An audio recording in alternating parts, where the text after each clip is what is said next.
കോതമംഗലം കുട്ടമ്പുഴയിൽ യുവാവിനെ കാട്ടാനെ ആക്രമിച്ചു. കുഞ്ചിപ്പാറ ആദിവാസി കോളനിയിലെ ബിജു വാസുവിന് പരിക്കേറ്റു. ബിജുവിനെ കളമശ്ശേരിയിലെ സർക്കാർ മെഡിക്കൽ കോളേജിലേക്ക് മാറ്റിയിട്ടുണ്ട്. വാരത്തുനിന്ന് ഇറങ്ങി വന്നപ്പോഴാണ് ഈ ആനൊടിഞ്ഞ പാറ എന്ന് പറയുന്ന സ്ഥലത്തിലാണ് സംഭവം.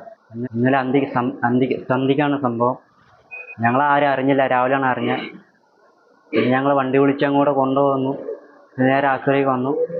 അങ്ങനെയാണ് സംഭവം. രാവിലെ ഒരു 10 മണിയായപ്പോൾ അറിഞ്ഞത്. പിന്നെ ചങ്കിൽ വേണ്ട മൂക്കിൻ്റെ അവിടെയൊക്കെ കീറിയിട്ടുണ്ട്. പിന്നെ ശരീരമൊക്കെ ചതഞ്ഞിട്ടുണ്ട്. അജീഷ് ജയകുമാറുണ്ട് കൊച്ചിയിൽ നിന്ന്. അജീഷ്, വിവരങ്ങൾ എന്തൊക്കെയാണ്? ഉമേഷേ, കോതമംഗലം കുട്ടമ്പുഴ പഞ്ചായത്തിലെ കുഞ്ചിപ്പാറ ആദിവാസി കോളനിക്ക് സമീപത്ത് വെച്ചാണ് കാട്ടാനയുടെ ആക്രമണം ഉണ്ടായത്. കുഞ്ചിപ്പാറ ആദിവാസി കോളനിയിലെ ബിജു വാസു എന്ന 45-കാരനെയാണ് ആനയുടെ ആക്രമണത്തിൽ പരിക്കേറ്റ നിലയിൽ കണ്ടെത്തിയത്. ഒരു ബന്ധുവിന്റെ വിവാഹ ചടങ്ങിൽ പങ്കെടുക്കാൻ 3 ദിവസം മുമ്പാണ് കുഞ്ചിപ്പാറയിൽ നിന്ന് വാര്യം എന്ന സ്ഥലത്തേക്ക് ബിജു പോയത്. അതിനുശേഷം ഇന്നലെ വൈകിട്ടോടെ തിരിച്ച് വീട്ടിലേക്ക് മടങ്ങുന്നതിനിടയിലാണ് കാട്ടാനയുടെ ആക്രമണം ഉണ്ടായത്. തുമ്പിക്കൈക്ക് അടിക്കുകയായിരുന്നു എന്നാണ് മകൻ ലക്ഷ്മണൻ പറഞ്ഞത്. ആക്രമണത്തിൽ പരിക്കേറ്റ് കിടന്ന ഈ ബിജുവിനെ ഇന്ന് രാവിലെ 10 മണിയോടെയാണ് നാട്ടുകാർ കാണുന്നത്.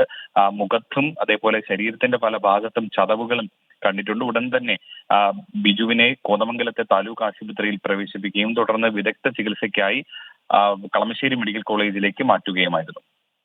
അജീഷ് ജയകുമാറാണ് കൊച്ചിയിൽ നിന്ന് വിവരങ്ങൾ നൽകിയത്.